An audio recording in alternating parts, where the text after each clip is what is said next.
come in from the social justice movement and want to learn something about Buddhism and bring that back to the social justice movement. So there's, I think that's good. I think I'll leave it at that. And then any questions you have specifically around curricular focus, I'm happy to talk about. Thank you so much. I want to sort of shift the conversation to another experience, and that is that of being at Union as a student currently at this time in the world. And I would pose this question to Upayati. Can you tell us what it's like to be in the program as someone who's there now? Okay, I was just typing a response to Samuel, which actually is somewhat related to this.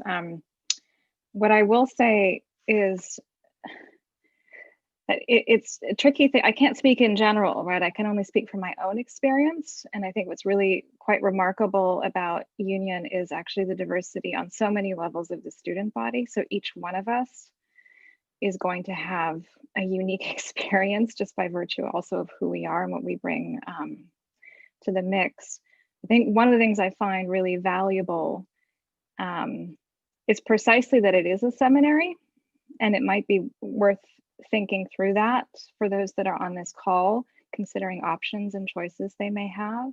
But it's quite different to be in a seminary versus a traditional department of religion in a university, because what it means is that we have the academic rigor of a department of religion in the university, and we're doing all that religious studies work, but we're also, by and large, in multiple ways, affiliated or not, going back to the front lines of our lives, many of us in leadership or leadership to be capacities, really thinking about direct application. And so for me, what's particularly precious in the Union experience is to be able to be, shoulder to shoulder with peers in the, and I'll use a Christian image here, in the crucible of the complexity of that and the struggle of it. And to be able to be vulnerable with each other. And it's not just an intellectual exercise, it has real life implications, all the more that many of us are involved in justice work of one kind of another. And there's something really enriching, but also incredibly supportive about being able to dialogue and share in that struggle across traditions, internally to the Buddhist world, but also well beyond. So I just really appreciate the community of practice, actually, and reflection that's emerging out of this great experiment of having a Buddhist department within an ecumenical Christian seminary, with also deep connections to the Jewish Theological Seminary across the street, and also a really vibrant Islam studies department, and more. Thank you. Wei Shin, I would ask the same question. You're at Union. How is it to be a student and part of this program? And for everyone else, we're saying BIE because we use a lot of acronyms, but this is the Buddhism and Interreligious Engagement Program. So we just shorten it and say BIE because it can be a lot to say.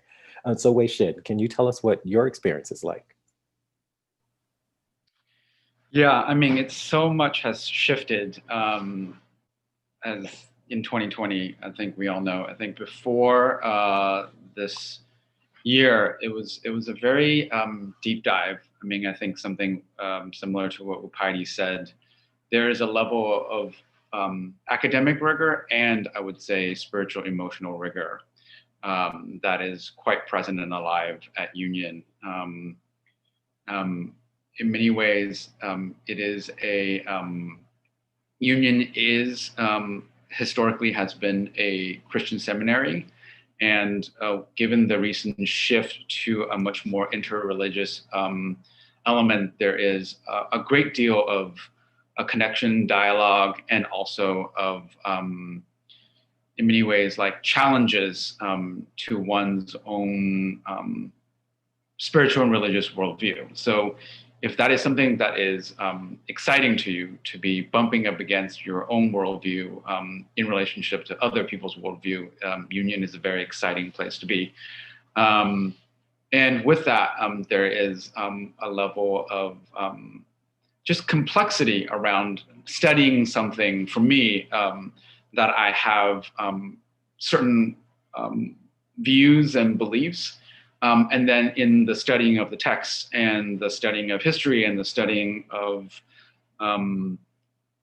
other traditions has really opened me up to a variety of different views of both my relationship to my own tradition and certainly my view of other traditions. And in terms of experience with other students, I mean, I don't think I've been with a more passionate, rigorous group of people in my life in a long time. There is a level of, in my experience, a deep devotion, a reverence, and also of deep critique and investigation in the complexities of our traditions, of other traditions. And I mean, at times it's really invigorating, and at times it can be exhausting. And that has very much been my union experience.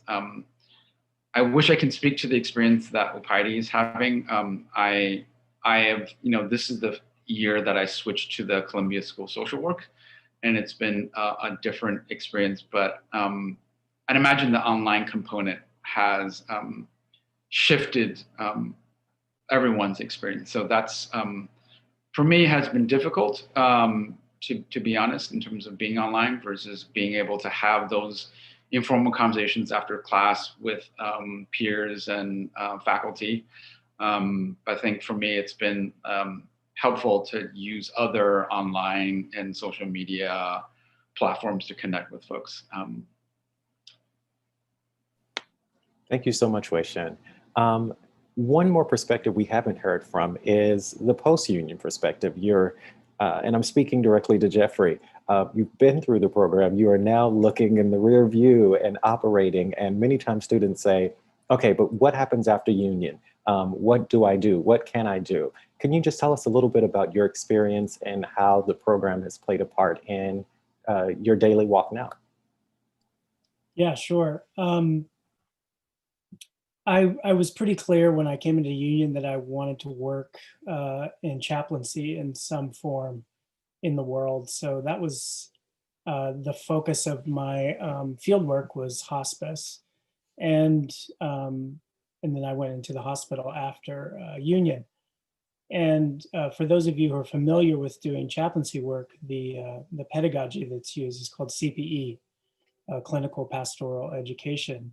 And one of the things that CPE really asks you as a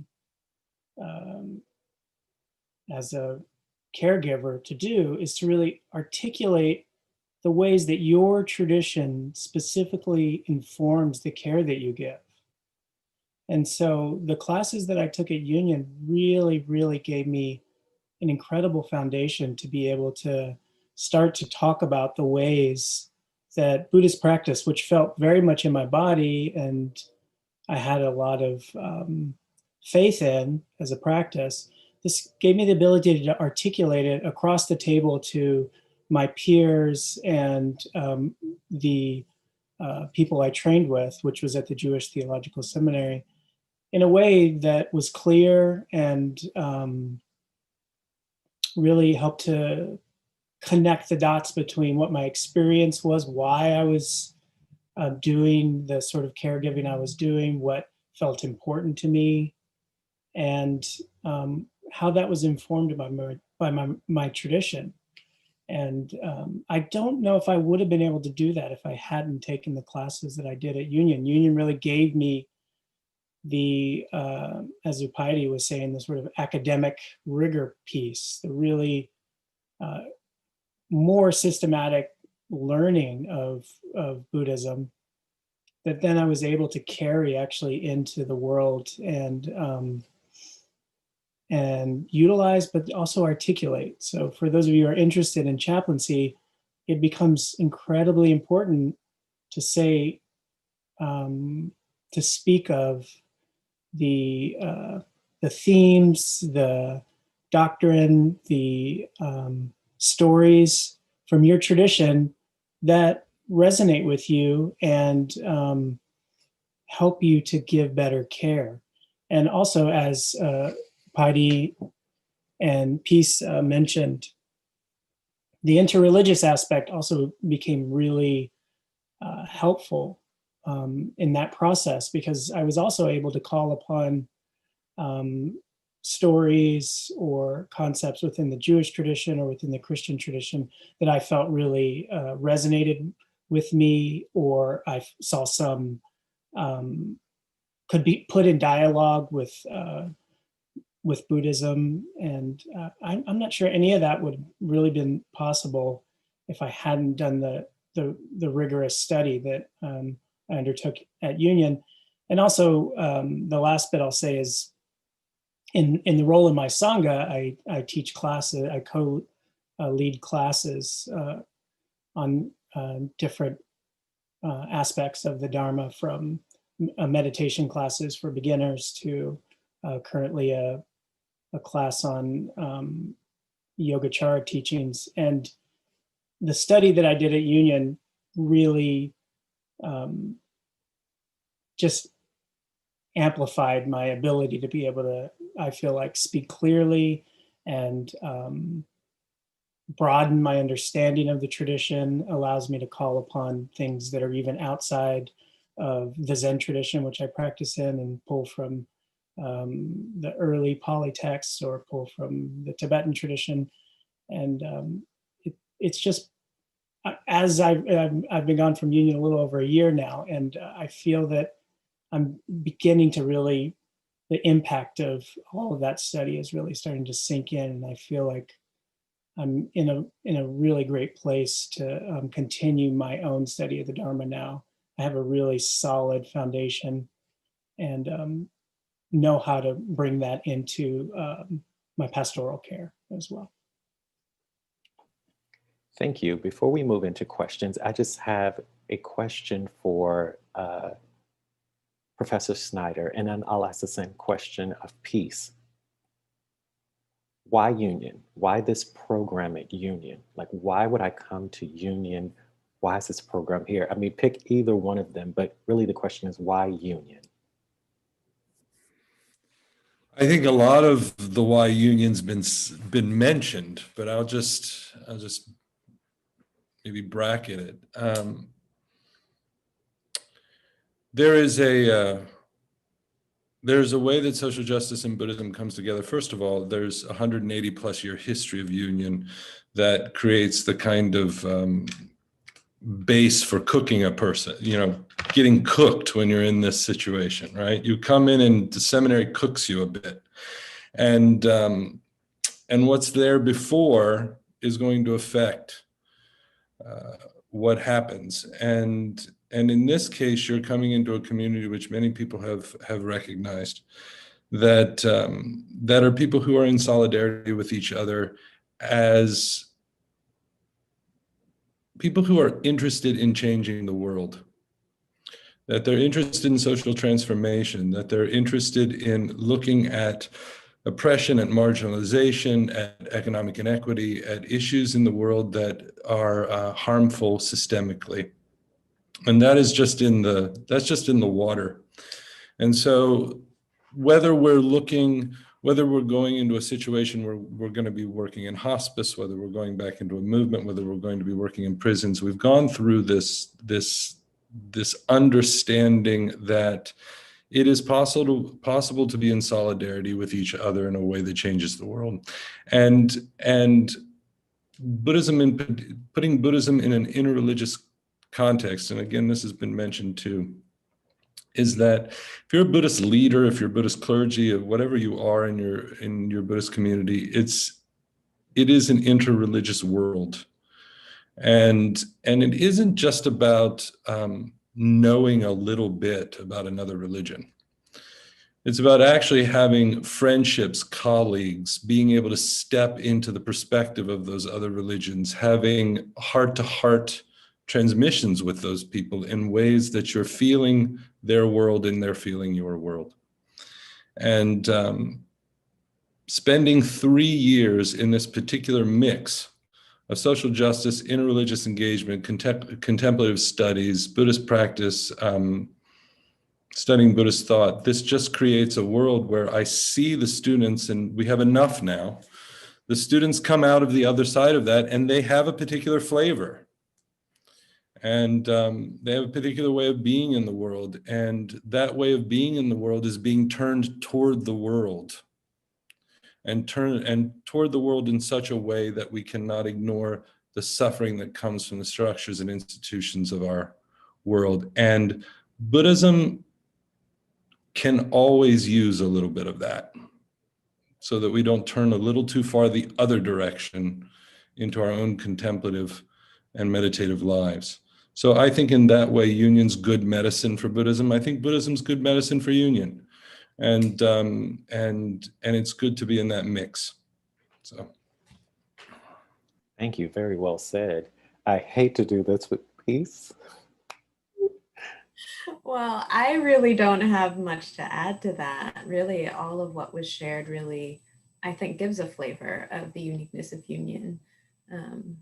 Yeah, so I don't even want to, pretend to try, but I think it's all there. It's all there. Thank you. And just one more perspective, Upayati, can you tell us why union? Yes, thank you, Carmen. I just wanted to add something that likely Professor Snyder and Peace will not say because they are too humble, is that one of the reasons to come to union is them. And in all seriousness, if you're considering different options, research the leaders of those institutions, get to know them, get to know what they've written. Maybe they've given Dharma talks, if you're looking at Buddhism in particular. And these are just, I came to union not knowing there was anything remotely Buddhist going on. Actually, that's not why I came. So the fact that there was a developing Buddhist program was just an added blessing. But if I were to enroll now, that would be a major motivation. It's one of the reasons why I actually don't want to graduate, is to be in there in companionship with these remarkable beings who have both, all the smarts that you might be yearning for, but also a real embodied depth of practice, and have also been able to create a constellation of other professors that come in for specific courses to complement what they're doing. Because it's a lot. So just wanted to throw that in there. Did I manage to make them blush? I'm sure, but thank you guys so much. I do want to move into the question and answer portion so that we give our prospective students enough time to get these questions answered. Please be mindful of the time as we are answering, and if we need to give more in depth, we can also write to the students. I would start with just a simple one that I can take off the bat to warm up. Is it too late to apply for spring admission? No, it is not. Our master's program priority deadline date is January 15th at 11:59 p.m. But we then have rolling admissions until May 15th for the fall 2021 cohort. So you still have time to get those letters and recommendations in. Now, Jeffrey, how was the job search going for chaplaincy jobs post-residency? And have you experienced any limitations as a Buddhist chaplain in terms of finding a job? I'll have you answer those questions. Great question. I'm currently not looking for work. My family relocated. We left New York City and moved in the summer. So I can't say what it's like. We're in a new area just north of the city, a couple hours north. I'm not sure what it's like yet. I'll find out. To the second part of the question, in my experience, chaplaincy, sometimes you'll see, for instance, you'll see a job that says we're looking for a Catholic priest or we're looking for a rabbi. But a lot of the jobs that are offered, say in a hospital setting or perhaps in a prison or in hospice, just look for chaplains. And then your religious tradition is, of course, how you do your work, and perhaps as a consideration depending on what the team looks like. But I haven't seen an explicit call for a Buddhist chaplain as much as either just chaplain in general or something really specific like a rabbi or a Catholic priest. I hope that's helpful. Thank you, Jeffrey. And to add to that, we get a lot of requests into our office for placements for chaplains. It's not new to Union, but during this time, chaplaincy has become the nom du jour of what is going on in the world right now. We need interreligious moral leadership in many places. And so to agree with Jeffrey, we get calls for chaplains. We don't often get a lot of calls for a Christian chaplain or a Buddhist chaplain, because the nature of chaplaincy is that you will be able to reach many people from many different faith practices. And that's part of that interreligious engagement that Professor Snyder and Peace spoke about. And to Professor Snyder or Peace, what is the main difference between pursuing an Mdiv in the BIE program versus seeking formal training with a Buddhist teacher, Dharma teacher training program? Either one of you want to take that?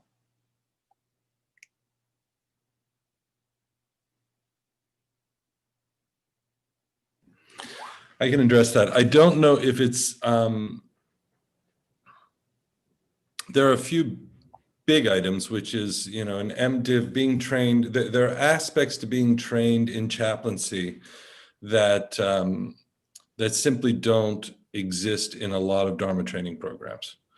And so there are skill sets to being a chaplain that in Dharma training programs in the United States, this is one of the reasons I was excited to actually start this at Union, is because being trained in my own tradition as a Zen priest, there's simply pastoral pieces to the American context. There are ways of working with illness and dying. There are a lot of things that are just not, you're not trained in a monastic setting, or you're not trained in a Buddhist setting for that.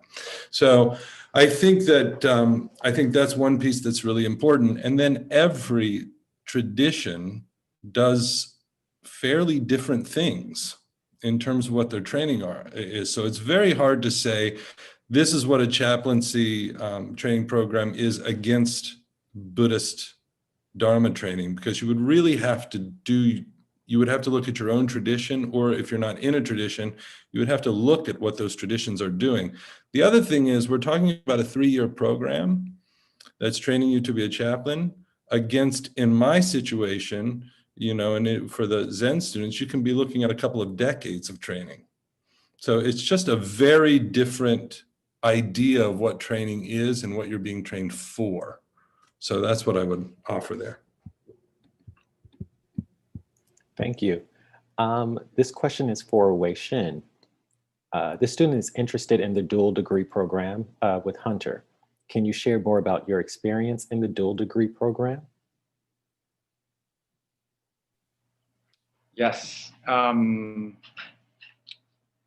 Yeah, I mean, so there's so much to say about that. And the first thing that comes to mind around the question about why I decided to pursue this path is, for me, I really wanted to have both the spiritual grounding, the religious grounding, in terms of my own tradition in connection to other traditions. And I also wanted to have a professionalization of a degree that basically gives me permission, honestly, to work with communities that have been impacted in specific ways, like people who have been impacted by incarceration is something that is the work that I'm drawn to. And often in those contexts, you know, oftentimes the work is to seek a chaplains, but more and more often there are, you know, it's social workers who are meeting with clients and supporting with various services. And for me, I basically wanted a degree and a license, honestly, to be in a position where I can work with folks. And having both I think the spiritual and religious background basically allows me to broaden the scope of both like service and also the way I connect with clients and participants in that way. And what's been really exciting right now, actually, in my current field placement with an organization that works with people who are impacted by incarceration is one of the things that I'm being asked to do because of my Mdiv, is to offer basically one-on-one emotional and spiritual care, and also to provide like group-led grounding meditation practices for each group session. So for me, that intersection of like what is often referred to as the biopsychosocial in the social work aspect of it, for me has been complemented with the spiritual religious, more one can say ecumenical or interfaith approach to care. So in that way, I'm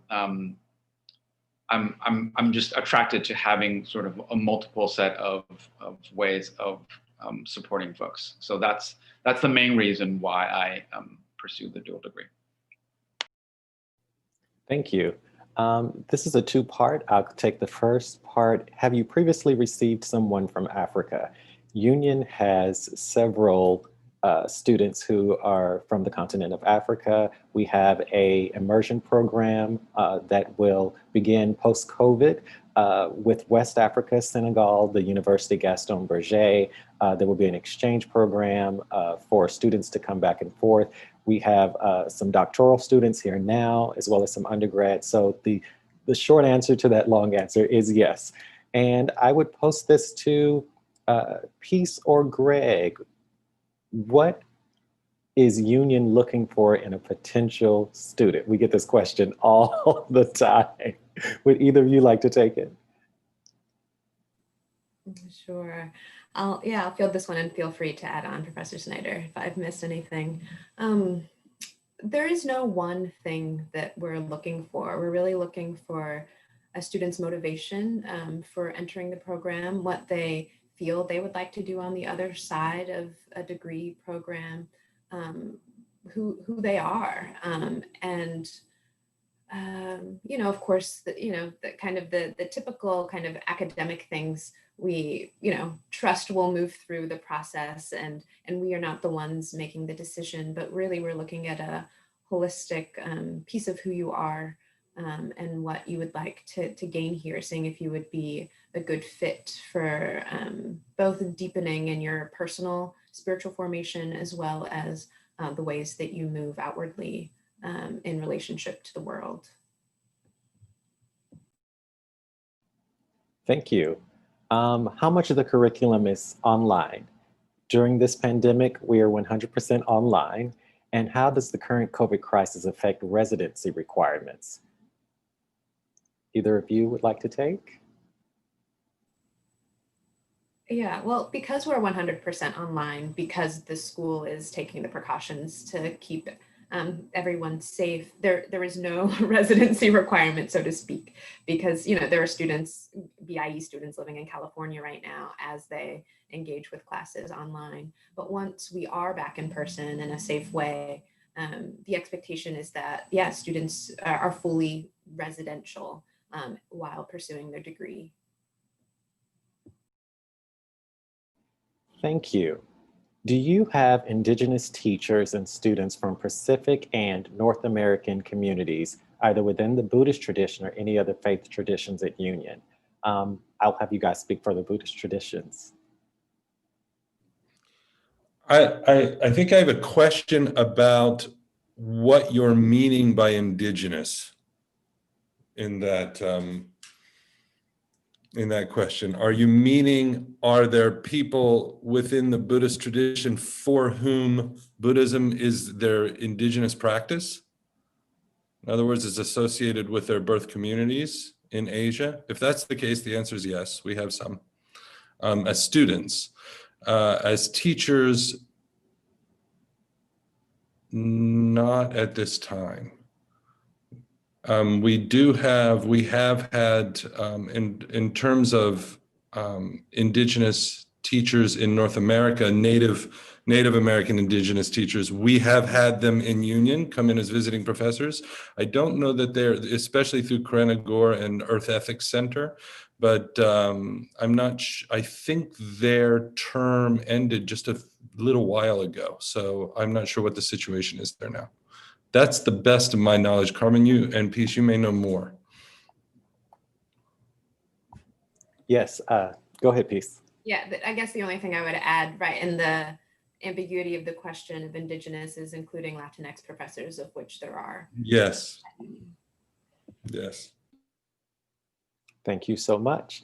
I'll take this from admissions. What do you look for in references? And then you guys can add what you would like. I would just suggest, as someone who gets applications early, that you ask your recommenders for a strong recommendation. That's different from asking someone for a recommendation, because a strong recommendation is, do you have the time to sit down and write about how you've experienced me and what you've witnessed me recently? And so someone who maybe, experienced you 5 years ago in class or at a job, that's fine, but that won't be as strong as to speak to who you are now and how you are becoming and being in the world. So I would say what we look for is strong recommendations that speak to you in this current context and the many ways in which you are becoming and being in the world.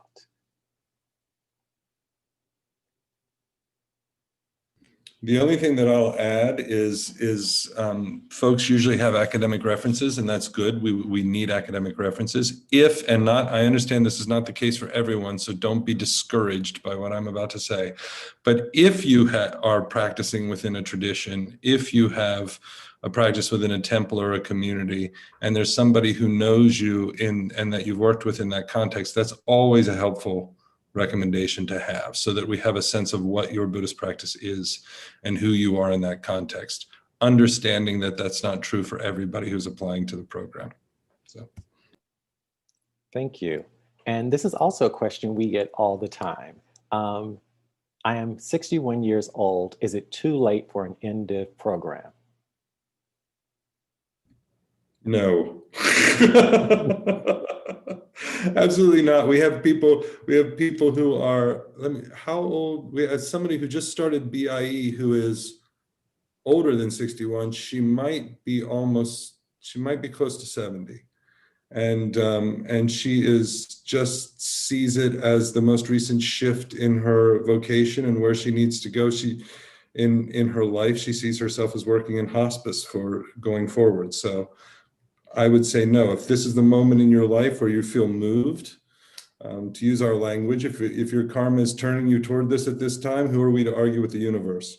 So follow what feels right for you. I just add on to that really quickly that in my residency at Mount Sinai Hospital, someone in my cohort was in his 60s. So it was, and he had shifted from working in publishing. Does Union offer any research opportunities to explore Buddhist literature? I'm desperate to look deep into this Buddhist literature, which proposes egalitarian life and concentrates, it went away, concentrates on social justice. I think the one thing that I'd say about research opportunities, if you're talking about something that is just focused on research without being, where you're not so much worrying about the necessary curriculum for obtaining a degree, there is the STM program at Union that allows you to do that. And so that might be something to look into as a possibility. I'm not intimately familiar with the STM program, but I know people use it in this way. So that's one suggestion. Peace, you may have other thoughts here. Yeah, no other specific thoughts, but yeah, that came to mind as well. Yeah, just to look into that opportunity. Yes, and that's exactly what the STM is used for. It's for additional research. It's a one-year program where you really design or co-design sort of a concentration, for lack of a better word, of the research that you want to do, the direction that you want to go in. And many people use it as a stepping stone to a PhD program, or just to get one more year of a concentration in something. Another question we have is, did you feel close or do you feel a strong bond with people of other faith backgrounds that you feel you can lean on or support dialogue in your socially engaged ministry in the future? years after graduation. Upayati. Yes, well, I haven't graduated yet, so, but I hope so. I think, I mean, one unifying element, or at least that's very common in most different Buddhist traditions, is the notion of Kalyana Mitrata, and that actually spiritual friendship is a practice. And at least in my own interpretation, that carries well beyond, you know, the particular Buddhist context that we might find ourselves in. And I think it's what's distinctive actually about being in a seminary such as Union, is the opportunity to, and you know, to really, yeah, to be working in small groups, in projects, also frankly to go to classes that are really outside of your comfort zone. Some of the most powerful experiences I've had have been in classes where I'm the only Buddhist. And that's actually been really key to that intimacy that can develop, because if I'm just hanging out with like my Buddhist friends over here, I'm really missing out on the bigger picture of what can flourish. And quite frankly, for some topics and some difficulties, as the Buddhist world is fraught with issues pertaining to abuse and in religious contexts and so forth, it can be really helpful to go outside of your tradition and to have certain conversations that, you know, in preparation for having even braver conversations in your own context. So I would position it as a necessity. I also, on that note, want to mention, because it hasn't come up yet in our conversation, that one of the precious opportunities as well at Union is, I'm just really leaning into this in my third year right now, is the opportunity to study Hinduism in a pretty rigorous and serious way. And that is so integral to, I think, a stronger understanding of the foundation of Buddhism, actually. Of course, I'm using that term, it's an anachronism because it's a later development, but to have a good grounding in the ancient Vedic traditions out of which early Buddhism sprang has actually really informed my understanding of early Buddhism in a whole new way that I wouldn't have access to if I were just training in early Buddhism in a religious context, in the Theravada, for example. And one thing we also do that you wouldn't find, this is a bit in response to the question about the difference between training in a Dharma community versus an Mdiv, I would say they go together. One thing we do here is really look at the history of Buddhism, which isn't something that you would look at within necessarily one community. So hope that wasn't too much, but tried to answer that question. Thank you. As we wind down, and feel free to email us at admissions@utsnyc.edu. That's admissions with an S at utsnyc.edu. We can answer these questions to the best of our ability and do one-on-ones with you. And if you would like to be connected with current students, that is a possibility as well. For those who are thinking about applying, and we do understand there are financial hardships during COVID, we are offering application fee waivers. So again, just use that email to email us admissions@utsnyc.edu. And I want to thank you all for participating in this panel. And if I could just go back to Peace and then Professor Snyder, can you just give us some final words? Yes, yeah, thank you. Thank you all for joining us and asking your questions. And thank you to Wei Xing and Jeffrey and Upayati for being here and offering your experiences and wisdom and, you know, just kindly being here. And really, yeah, feel free to reach out. I'm very happy to answer any questions and speak to anyone one-on-one. Yeah, and excited to hear more about your motivations. Similarly, thank you for coming. It's good to be with you, and feel free to reach out to me as well. My email is online under the faculty, so if you have questions, let me know. And I'm going to thank everybody for coming. And Carmen, thank you for your skillful facilitation, and I appreciate all of you. And I look forward to hearing your thoughts about coming to Union and what you're excited about and what you're concerned about, and hopefully I'll be able to read over your application soon. So take care. Thank you.